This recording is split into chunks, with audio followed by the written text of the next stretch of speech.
Hello Blues, good evening, hope everyone's well. Tonight we have the two Dans and City Dave. We talk about all things City and Palace for this weekend, score predictions, team news, expected lineup. We also go through our teams, our players' international performances with some great plays by Riyad Mahrez, Sterling and the rest, and of course Zinchenko getting engaged. Congratulations, sir. We also have some fantastic fan questions come through as well. We answer all of them. So thank you very much for posting the questions. I really appreciate it. We'll read out as many as we can. And if you like what you see, please leave a comment, leave us a thumbs up, and if we can do anything better, let us know. We love constructive criticism. So I hope everyone has a good night. Have a good watch, good 45 minutes worth here, and I hope you enjoy it. Have a good night.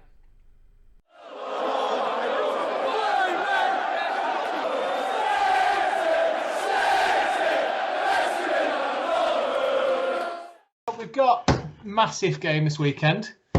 Game this weekend. Palace is not going to be an easy one. What's the thoughts? I've been thinking all week, is Pep going to give the players who underperformed so drastically 11 days ago another chance? That's number one. Or is he going to change the team up? I don't know right now. What do you think? What's your gut feeling on the lineup then? Well, Kevin De Bruyne is going to be back, so is that definite? Gonna, yeah, he's been training, hasn't he? Stones has been training, so I reckon if Kevin's back, that's just going to give an all new dynamic to the midfield, and he can just find that pass that I feel like we were missing on against Wolves. But then again, everybody underperformed at Wolves. I can't think of anybody who stood out. Fernandinho did all right, but the rest of the lads. But 11 days is a long time in football, isn't it? So, in Pep we trust. The pessimist in me is crying out, telling me De Bruyne's going to stay on the bench. I completely agree. I just completely get the feeling Pep's just not going to risk him. I think the same thing. There's a few people on the page saying the same thing, and I'm inclined to agree that. Yeah, he's hit and miss, De Bruyne, with these injuries, and I don't think we'll risk him. I just think he might give the team that we played against Wolves another chance and say, you can do 1,000% better than that, and I know you can. Go out and prove it, because if you don't, then we've got Garcia and Foden and De Bruyne and Silva all on the sidelines waiting to come on. Yeah, there's no halfway with house with Pep, is there? It's either complete cull or right, go again, con. Mm-hmm. Yeah, it's a tough one, that, isn't it? The massive problem I've got, and this is life or death, this lads. It's either Mahrez stays in my fantasy football team or bring Kevin back, and I'm gonna have to keep Mahrez in because I just don't trust Pep enough to put Kevin De Bruyne in. Having City players is an absolute nightmare if Yeah, there's no point. I think Mahrez could turn up this weekend now. Mahrez bagged 2 goals for Algeria, didn't he? He might just turn up on Saturday. I mean, if there's a place we need to go and do a result, it's Palace. We've done it twice. Do you know what I mean? When Torre had that World Day, do you know what I mean? We can go there. We can give it him. Absolutely, yeah. Didn't Mahrez do well? One of the goals he scored against Algeria for Algeria a couple of days ago was world class. If he can bring that on Saturday, then I think we'll all be good. Yeah, I completely agree with you. It's not a bad thing. We'll go through team predictions later. But did Dave, you for once that you showed me some news that I didn't see about Sergio's crash. I nearly fell out my car when I read my messages on the admin about that. That's a cracker, that, isn't it? I'm sure you'll be able to afford to have that knocked out, but the teacup will be all right, won't it? Remember that crash he had in Amsterdam a few years ago in the taxi? Yeah. I was thinking, and he was out for about 4 games or something, wasn't he? He did a rib. And the Ricolis Iglesias concert. Was that what it was? Yeah. All the money in the world and all the flights on it from Amsterdam to see Julio play. Crikey. I'd like to think he was taking his mum or something, but yeah, no, he'll be fine for the weekend, won't he? It wasn't anything serious. No, nothing. He completely unscathed, so yeah, it'll be fine. I think what the funny thing is now, the memes going around that it was Ole at the wheel. I think that's brilliant. Yeah. Absolutely, can't expect anything less, can you? No, not at all. Do we think United are going to go as a favour this weekend, or do you think it's going to be double figures for Liverpool? Liverpool batter him, unfortunately. Absolutely. David De Gea is out though, but I can see that being a positive. It's like the Harry Kane Tottenham thing. If he's not in the team, they might do better. You never know. Who's the number 2 for United? Romero. Sergio Romero. Oh, Jesus Christ! Right, okay. Yeah, and Pogba's out as well. That's a good thing. Yeah, I think it could be big numbers that Dippers get. I live in hope, but I can just see it going in off someone's arse for an own goal, or hitting a beach ball and going the other direction like it did for us against Sheffield many moons ago. Just something stupid for your first goal, and then the cascade of goals will go in. Just can't see anything but Liverpool smashing them. A couple of years ago, I love that. Now it's like, come on lads, get a draw. Yeah, I think it'll come down to a City when we play them. When we eventually play them, I think it'll come down to us beating them and putting them off pace a little bit, because I don't see any other teams doing it. I really don't. Either teams are lying down, or they're winning by spawny last minute goals. Can't see them losing. I really can't. It's really. What time's their kickoff? Are they before us? They're Sunday then. They're Sunday, right? Okay, yeah, okay, smashing. So what do you reckon then? Give us some predictions for a team lineup for City then. All right. So stay first. If we go with, I just sent the team that we played against Wolves, which was, let me go. So Edison, Walker, hopefully he's got over his stomach bug now, so he should be playing. Otamendi, Fernandinho, Cancelo, Gundogan, Rodri, Mahrez, Silva, Sterling and Aguero. I've got a feeling that might be the same team, but I think that Cancelo had an absolute shocker because he was played out of position, and I think that Zinchenko will replace Cancelo. And obviously Zinchenko is watching this vlogcast, so congratulations to Zinchenko on bagging one of the most beautiful women in the world. He's not done himself, has he?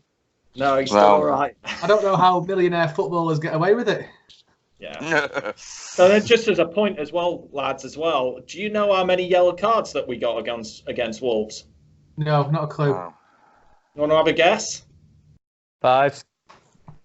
That is a very good guess, Dan. We got 5 yellow cards. I mean, that's just not us.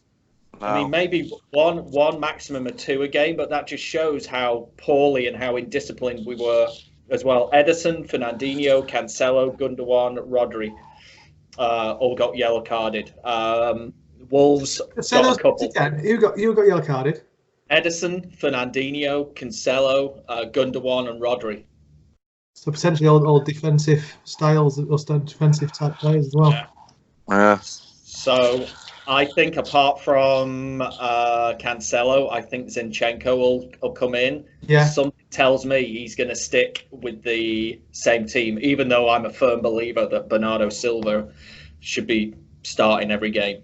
I agree with you. Yeah, I can't argue past that.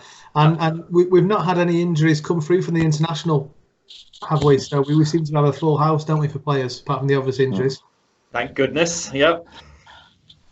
It's the only things. And what do you think about score predictions then? I'm definitely not touching this one with a barge pole after my performance last time.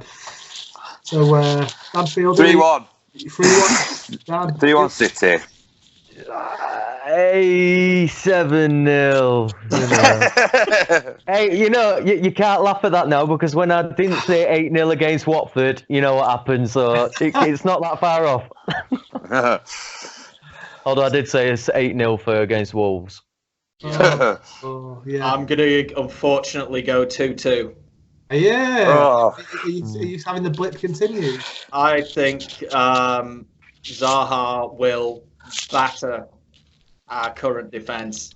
Zaha is a good player, and when he's on form, he's not played that well this season, but it's always the same with City. It has been for the years that I've been supporting them, when a player's been off form, as soon as they come up against City, they find that form again. I think Zaha will have a good game against us.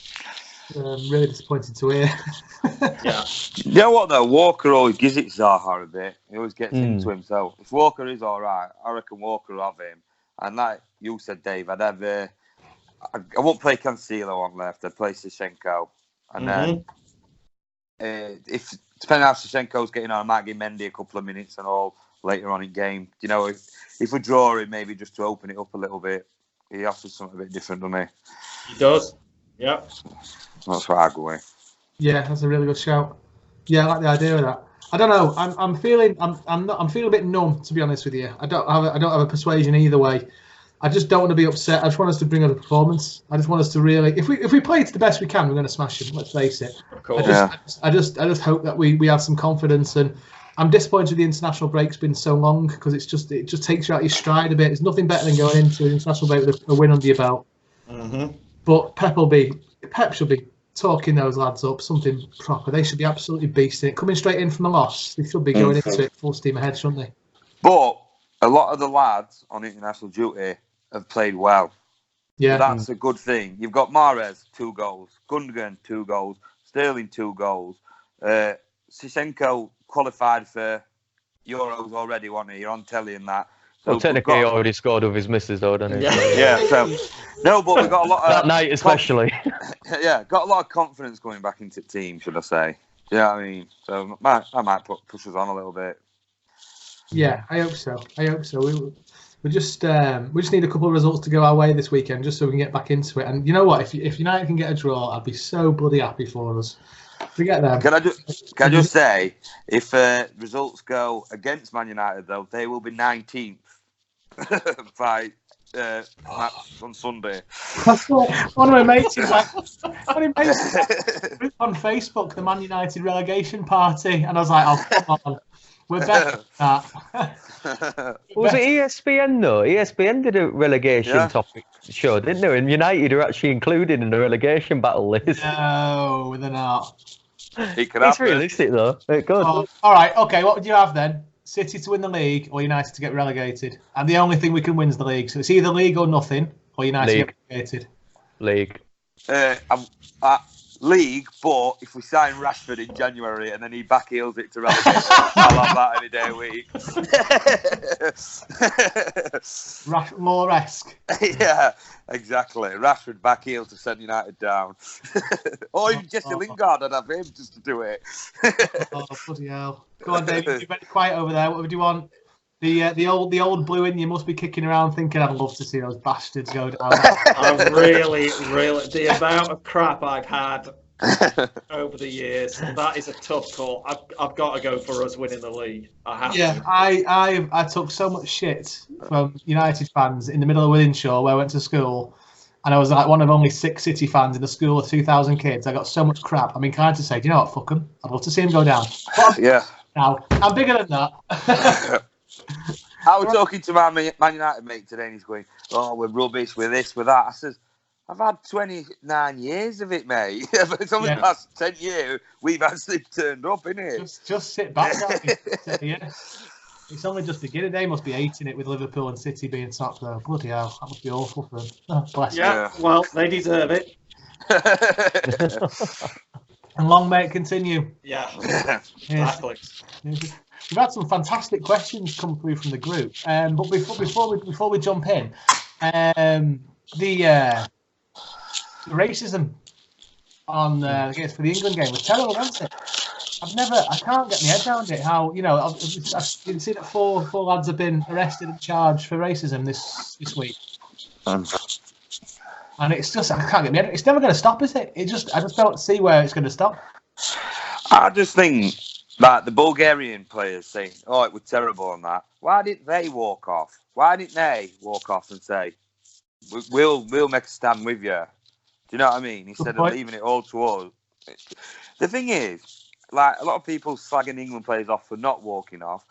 They discussed something with Southgate. They had the other official there. Something must have been said where they thought, if we walk off here, we might get points deducted, fine, suspension. Yeah. There was a reason they didn't walk off, and might never know that, but there were a reason why they didn't do it. What's the new policy? Is it like a 3 challenge policy or something? What, and they got to the second? Yes, the first one is informing the referee and the officials that they've heard racism remarks, and then it's a tannoy announcement to the fans. I think that's the second one of the two. But make it aware, tannoy announcement, and then the second one is to pause the game and the referee chats with the players and make sure everyone's still okay to carry on. Third time they hear it, the referee and the officials decide to abandon the game. But it's like the commentators are saying, the guy marshalling it for UEFA was an Italian official who, as we all know, Italians not exactly have the best record. That we don't, but not nowhere near as bad as Italian football. And I can't remember who the other one was. Well, that Italian guy said, hasn't he? He says he want nothing too bad. Yeah, that's not nothing too bad. Yeah, he didn't say that, did he? Yeah, he come out and said he did. Oh, so where's it got? But that's what I mean. So obviously, can't wait. Somebody's they've talked to him or got a message across from him, and he's probably said, "No, you play on. There's nothing." It's like VAR, isn't it? The referee in that can say, "Yeah, we're abandoning game," and then he goes, "Well, I didn't hear out. I think they've overreacted there." And that's it. It's a horrible state of affairs, isn't it? It's I would never, like, you know, you think about your sons and kids and stuff like that playing football under that kind of duress, and I just can't see it stopping. Those countries, the 20, 30 years behind us when it comes to stuff like that. So there's going to have to be something serious from UEFA, which will never happen. UEFA don't help though, do they? Because I was speaking to someone yesterday saying the 3-step rule is an absolute load of bollocks because UEFA have only taken till now to do something about it. Racism's racism. Whether it's once, twice, a million times, it don't matter. Once is more than enough. For me, there should be only two decisions made. First one, if racism's in a match, referee should stop the play, say to the players, "Are you okay to carry on? You know, if this carries on, all right, yeah, we'll play, we'll go through it." Second time it's been mentioned, the referee should have all rights to cancel the game if any one player complains. There should be once is more than enough. So you wait for saying, "Oh, we've got to wait for 3 times." That shows to like the Bulgarian fans and any other racist get out there. Because we can be racist to you, call you any name under the sun twice, but the third time's too bad. It should be allowed once. Well, I saw the day after there was something on Sky Sports about the charges peddled to the Bulgarian FA. And then underneath it, here's the charges to the English FA as well. I was like, hey, hang on a minute, what's this all about? And they're getting charged for the racism side of things, and we're getting charged for not taking enough stewards with us. For God's sake, you can't. But I can imagine our fine being more than theirs. There's little things, stupid things like that happen. They'll get charged a couple of grand, and we'll get charged 30. And probably. The ironic thing about that, though, is there's a report. Apparently, some of the Bulgarian stewards joined in with the racist chants. Oh. Ridiculous, isn't it? Well, you know, we're not going to solve it here tonight, are we? And it's not going to be solved. No. If there's any silver lining or any positive to put out of that, and this is just speaking as an England fan, this is bringing our team closer and closer and closer together. So when you see the Sterlings and the Tyrone Mings, the Walkers, etc., seeing the white guys and the captain, you know, Kane, really saying, "Look, we're in this together. You're not happy, we're all not happy." Yeah. That can only do us good in the future. I don't think we're going to win Euro 2020. I've said to you lot, I don't think our midfield's strong enough in particular, but it's creating a very, very strong team ethic, and Southgate in particular has to be applauded for that. Absolutely right. Well, let's push on. Hopefully we won't have to talk about this again for a while. One more point to that though. Big credit to Tyrone Mings though for his debut and still having to put up with that. He put out one hell of a performance. Really good. I felt really sorry for him. He tweeted something out, didn't he, saying that really made up for my debut. And to have a performance like that under those circumstances, I feel sorry for the lad because he's going to remember that for the rest of his life. Yeah. It's dreadful, isn't it? He's welcome over in Manchester on Monday, on January. We'd have him though, wouldn't he? He's been brilliant. Yeah. Absolutely. Who was it? Was it someone in the admin group that mentioned about our defence on Saturday? I'll move into a couple of questions now about the chance of Harwood, Bellis, and Garcia getting a start over Otamendi. Was that one of you guys? Or someone was responding to quite a few of those questions. I thought it was Dan. Right. No? It might have been me. I think it was. Yeah. I don't know, though. It was the guy who was saying we should buy in January, and I said there's no point because I think Stones is going to come back. And Stones is a good player. He's another one injured all the time. Do you know what I mean? He's always injured. But I'd stick with him. Stick with Garcia, that Bellis, or whoever it is. And Nico's been a good servant to us. And I feel a bit like everybody's slating him. He has done us a job.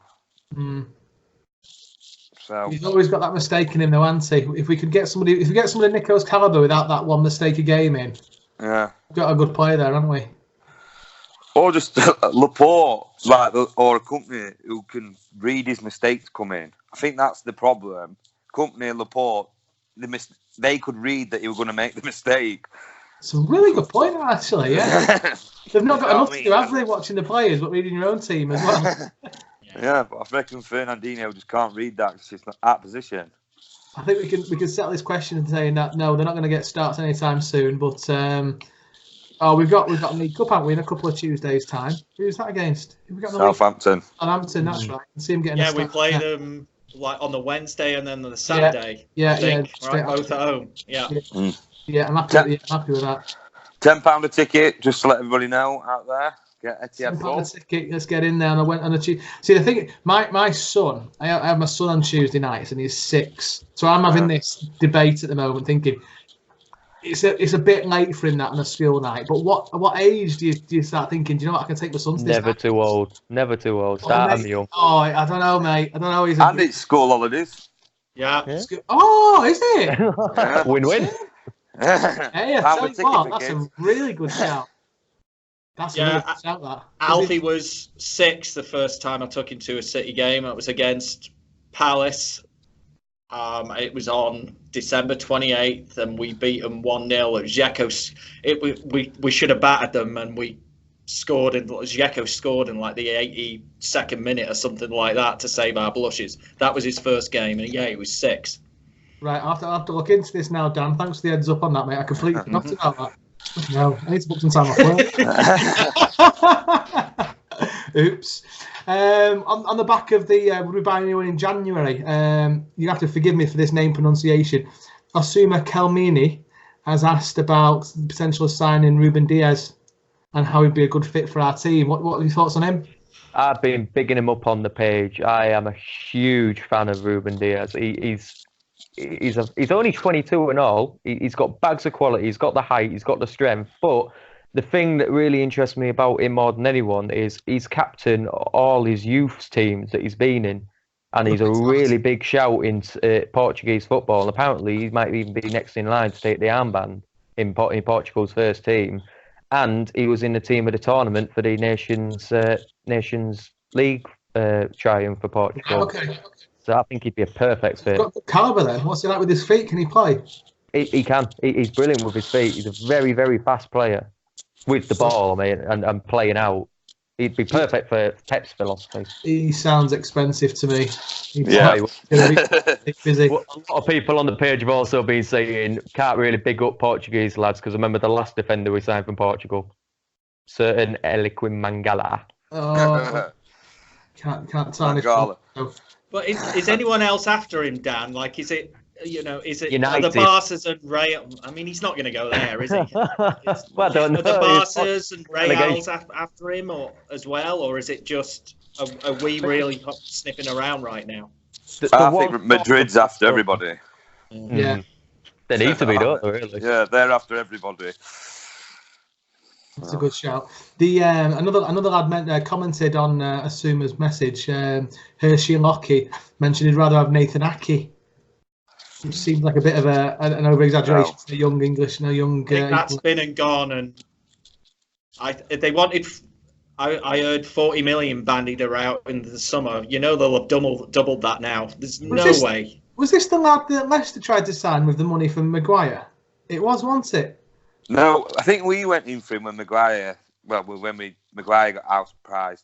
But Bournemouth said if Maguire's worth 80, Aki's worth 80. Right, okay. Yeah, we said see you later.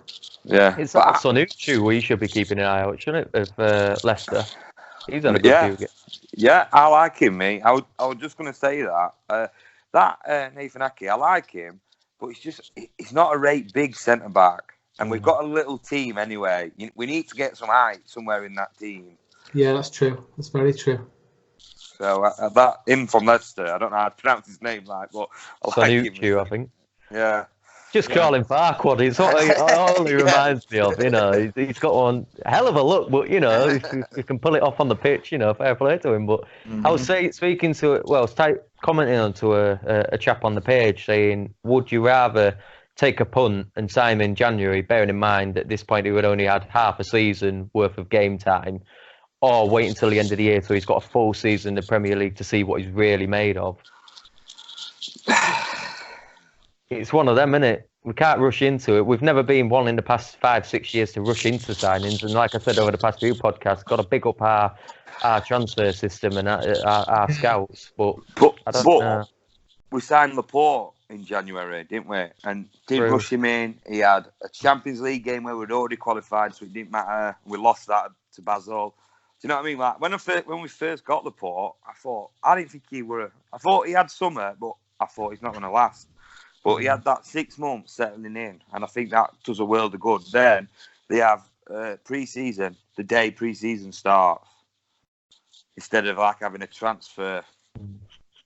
Yeah, that's kind of like Mahrez, isn't it? Mahrez was he was basically trying out for 12 months last season, and now, to your point, Dan, he was told on July 1st, don't play it like you did last season. Now you're playing the real Mahrez, and he has done. He's been one of our best performers this season, I think. Yeah, brilliant. Really well.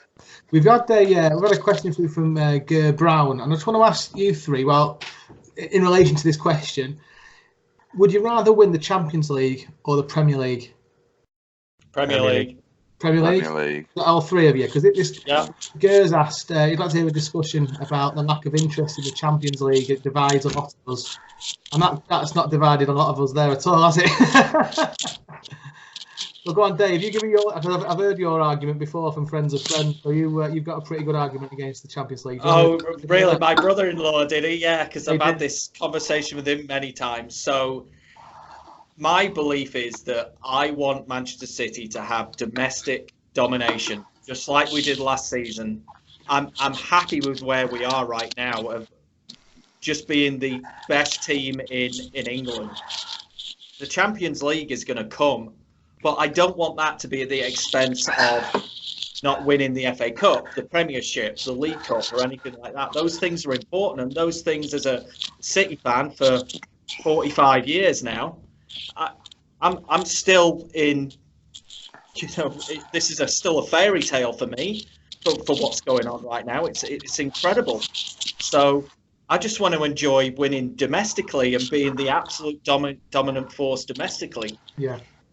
Before we even start thinking about that. And that's what I said on last week's call as well, was the same thing, that's what Ferguson did, focusing on being really, really good domestically. It took him, what did we say, 13, 14 years to win the European Cup. I maintain it's going to take us the same amount of time. Let's just keep enjoying where we are right now domestically. I don't care about Champions League. Yeah, well, any other opinions on that?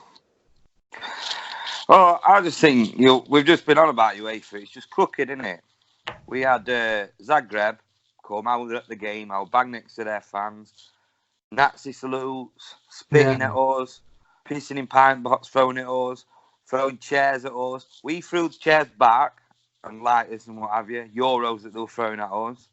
And you know what? We got fined £225,000 for it, for throwing stuff back. It's ridiculous. It's a lot of cash, isn't it? Well, yeah. To say there were chairs thrown at us, thrown back, it's just balmy. We're just trying to fix a stadium. Yeah, it's just how can you have respect for an organisation like that? And like you say, when you look at somebody getting done for races, they might get fined £20,000 or whatever. We'll see what they're made of in the coming weeks to see what the racing fines come through as the Yeah, I think it's unanimous. Really, I'd rather win the Premier League. There's no question. And go for that domestic dominance. I completely agree with you, Dave. I can't argue with that. Yep. Don't get me wrong. It'd be great to win the Champions League, just to shut the fuck up of everyone else that keeps about winning it. That's the only reason I want to win it, and that's. I'm not really that bothered what other people think, I suppose, from that point of view. Here is an absolutely fantastic question from Chris Lane. Who would you rather have to replace Pep as manager when he leaves this role? You ready for this one, guys? This is a toughie. I love this. Vincent Kompany, Mikel Arteta, or the bomber, Uwe Rosler. My favourite ever player. Uwe Rosler, can you believe it? I never even that. I had to take a second glance at that. Can you imagine? I'd love Uwe. He's got lots of managerial experience. I'd love him in a coaching capacity there. He was a good player for us. I've got a T-shirt somewhere where Uwe Rosler's granddad bombs Old Trafford. I thought it was on the wall, but it must be in the loft. I'm going to have to get that. Get that. But for me, Arteta every time. I think Kompany is struggling at Anderlecht, as we all know, and he needs a few years to get that sorted out before he's going to manage a club the size of City. I'd go with Arteta out of those three every time. I think we discussed last week, didn't we, about potential 1-2 with Arteta and Kompany, but I don't know if that'll happen. Because is it Van Bronckhorst going over to New York? We were talking about last week as well. That's not a bad shout, is it, for future reference? No. What's happened to Vieira? So he's at Nice. Is it Nice? Yes, Nice. He's manager. Yeah. And now they're one of the world's richest clubs because they're the richest Englishman, billionaire, took over that club, and about 3 months ago. He's kind of the City group, hasn't he? Yeah, he left New York, and it was like a bit of a manager go round. I think Melbourne City's manager went to New York, and somebody went to Melbourne, and I'm not really sure. It's somebody to do with Pep, who's at New York City. Well, before Van Boy. Right, okay. But he was somebody to do with Pep, who was at New York. Well, it's got to be Arteta. He's had opportunities to go when he's stayed. He's had a couple of opportunities to go when he's stayed. He's got to be him, hasn't it? You've got to put money on that for him to be the next one. I'd like that Leon job to get taken before we're saying this, because he's still in the shout for that, isn't he? Mm. If he stays, then he's got to be a shoo-in for it, hasn't it? It's just how long Pep stays for now. We know he's going to go. We know he's not going to do 30 years. It's just a case of when's that moment. It's got to be in the next couple of years, hasn't it? When does Pep's contract run out? 21 right now. Right, so we've got 2 years, potentially 2 years. So it's not bad. We didn't. I don't want it to happen, but it's going to happen eventually. I think it's, if you look, whenever we score a goal and they put the camera on the bench, you always see Arteta almost saying to Guardiola, I told you, like, that's what I worked on with Sterling or whoever last week. I almost feel like Arteta's almost job interviewing right now at every game. I'd be stunned if he doesn't get the gig in a couple of years. Yeah, I can't argue with that. We'll stick with Arteta then, Chris. Yeah. We've had a message through from Barbara Hinchy. You're gonna love this one, lads. Dave, not so much you, but I'm sure you've experienced this.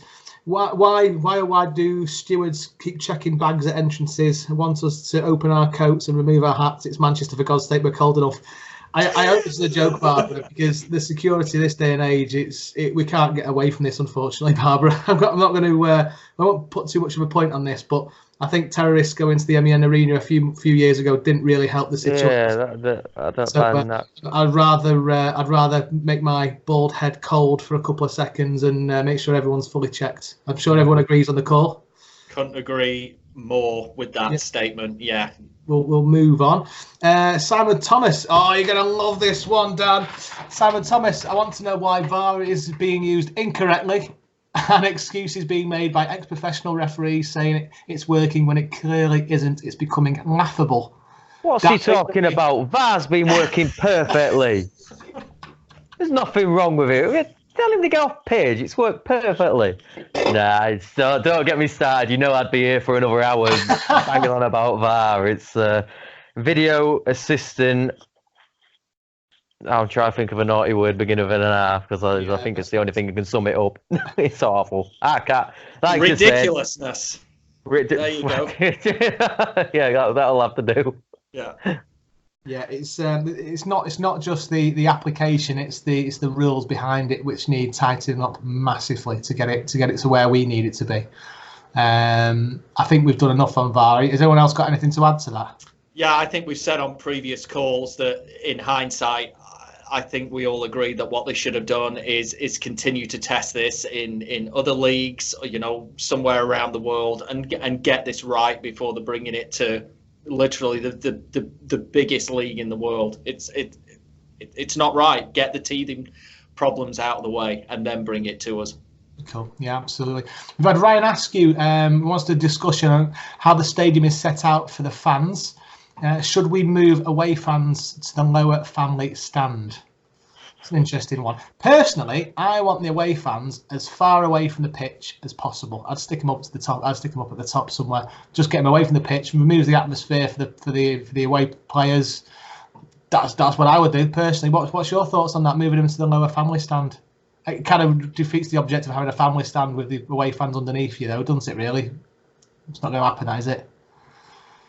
Or do you move the family stand as well and have a complete rejig? Just have a stay standing area first. I think I could benefit a proper stay standing one. Just get the stadium bouncing. But no, away fans, for me, I'd keep them where they are. I think that's perfect. Just out the left. If anything, I'd swap the family stand and the other stand round. But if you got one of the big end stands full of family stands, and no offence to anyone who's in the family stand, nobody really gets up and bouncing. I think the biggest part of that stadium is the away fans. Yeah, I think that's the only part of the stadium's always bouncing. I think it is because of the away fans, and if it's the biggest stand, the tallest stand, you want everyone bouncing, don't you? Even if that includes the away fans. This incorporates a question from Liam Gibbs that came through. Wants to get the ground more electric, basically. I'd love to know how us as citizens can help get the rest of the crowd to chant more and make our home ground sound electric every home game. It's a great question, and you know what? There's no secret sauce with that. There really isn't. It depends on the size of the game, the importance of it, and let's face it, Tuesday, Wednesday night against Southampton is going to be absolutely nothing compared to a Thursday night or Wednesday night against Liverpool in the Champions League, is it? It's just not. But agree, but I agree with Dan as well that the sooner we can have a safe standing section, the better. And I would love City to be the real kind of gateway for that and be the leader of that movement to do that, because I've told you both many times that I'm a Kipax boy at the end of the day, and my happiest days as a City fan, even though I'm in Wonderland right now, was standing freezing my bollocks off on a Tuesday night in the Capex, playing against Oldham, and they were frigging beating us because they were a better team than us then. But with a little seagull in the corner.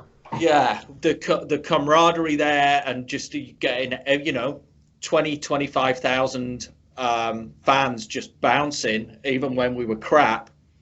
That's what we're absolutely missing out on. And if we could have a standing section at Etihad, I think it would, because that north stand now is essentially our north stand and Kipax from Main Road. That's what they've done.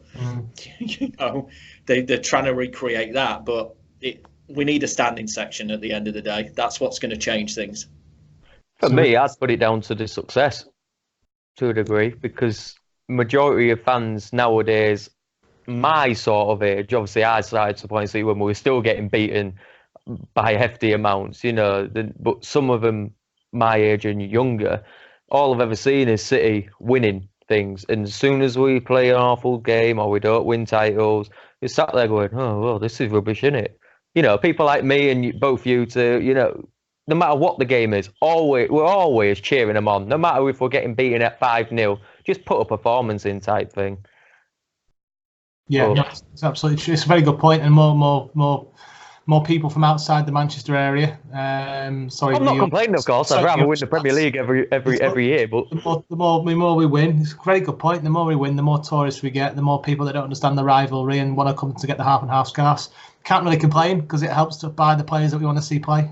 So you can't really win, really, can you, from that? But a safe standing would be amazing. If they redevelop the other end behind the goals and put a safe standing there, I think that'd be fantastic. Wouldn't that be good? I'd definitely stand on the next two and then safe standing underneath. Yeah, that'd be fantastic, wouldn't it? Just behind the goal. I think I'd love to be in that.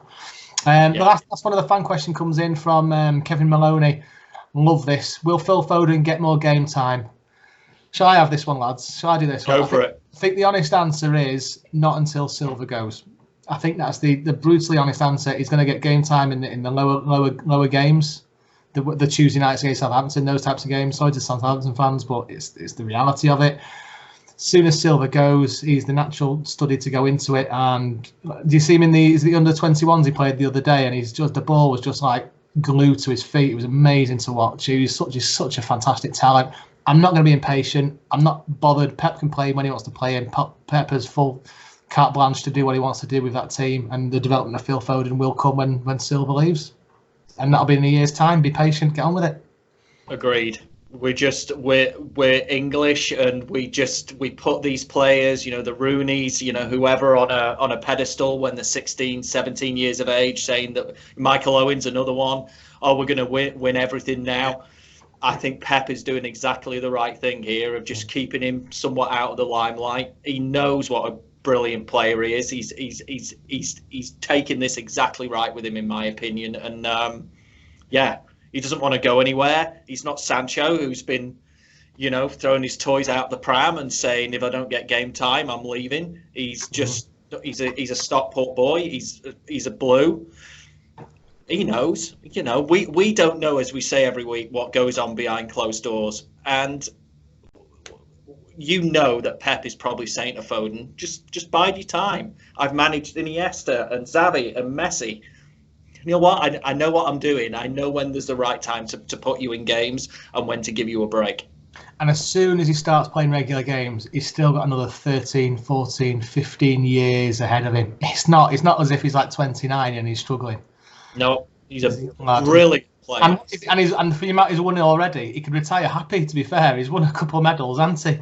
Before he's even getting regular time. So yeah, when you think as a Stockport lad that what's he earning now? 30, 40 grand a week. There was a report one there about a year ago that he bought his mum and dad a house in Stockport, I think in Bramall, and and he's bought the one next door. I mean, he's living the dream already. Absolutely, he's fine. He sounds like a well-grounded lad as well, doesn't he? Yeah. Brilliant. Love it. I love talking about Phil Foden. I just can't wait to see him start for England. I know it sounds very selfish from a City point of view as well, but your team's doing all right when you got the internationals playing in. And he's just been crying out for that type of position to be played in for England for a long time. So I'm really looking forward to seeing him play in that role. Yeah. I see a lot of non-Man City English fans saying the same. Yeah, I know plenty of Scouse fans, plenty of United fans, all saying the same thing. Don't care that he plays for City. He would just be a breath of fresh air any team he plays in. For me, he'd still make a difference in the Barcelona team. He really would. He's such a talent. And I mean, I agree with Dave. Pep knows exactly what he's doing. And the last great player that Pep brought through in Barcelona was Sergio Busquets. And he's gone on to have one hell of a career. And he's still, 30 years old. If he's doing the same thing with him that he's doing with Foden, Foden's going to be electric. He really is. It's one of our own. It's amazing. He's one of our own. So, did I mention this on the last call that I read this stat about Pep and Iniesta, that Iniesta didn't start more than 10 La Liga games until he was 22. Is that right? Yeah. Yeah. So again, it's this thing of let's stop pushing Foden so hard when you've got one of the greatest midfielders of all time who realised as well, I've got to eke myself into this team. I'm not just going to be giving it on a silver plate. And I think Foden realises that. He's got another 3 years before he hits 22. And we all know by the age of 22, he's going to be playing 30, 40 games a season. Easy. and he will be in my fantasy football team every week. Yeah, he's the best. I've not seen Sancho play that much, but for Foden, for me, is the best natural talent we've had in that kind of role since Paul Gascoigne. And I love Paul Gascoigne. Oh, what a statement. Yeah, I can see where you're going with that as well. Attacking midfielder who's strong on the ball and scores goals. When have England had that? Just with the ability to bounce off people that hit him, and he could just ride. You know what? I saw a clip of him the other day, and he was getting knocked around by a team, and a little bit of it reminded me of Sergio Aguero. Low centre of gravity, gets smashed, gets back up, slides, bounces off players. Learning with this team. What an apprenticeship he's having.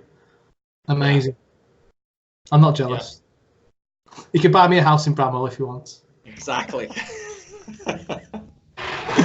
Well, Dan's gone. His battery's gone. So he's just how we start slating off Gundogan. Joke. Yeah.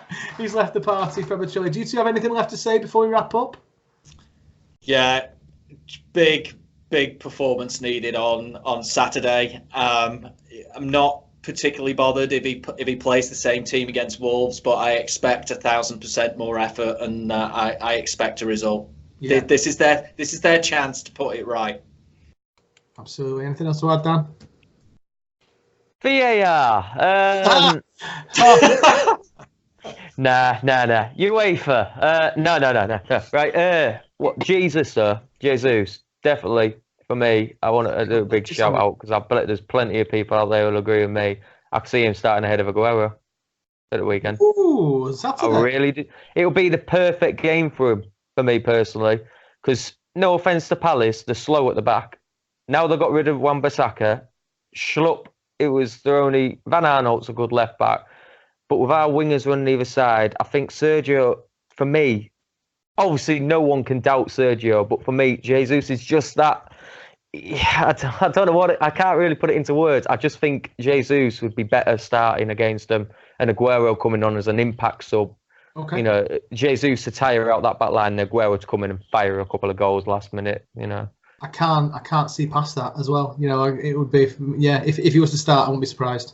Absolutely. And we need him to for a 7-0 win as well. Super sub Aguero to score the last 4. Oh, fantastic. It's an absolute pleasure talking to you both as always. We'll say goodnight to Dan, and we'll speak to you next week. I hope best See you till we die. Absolutely. Indeed. See you in a bit. See you in a bit, lads.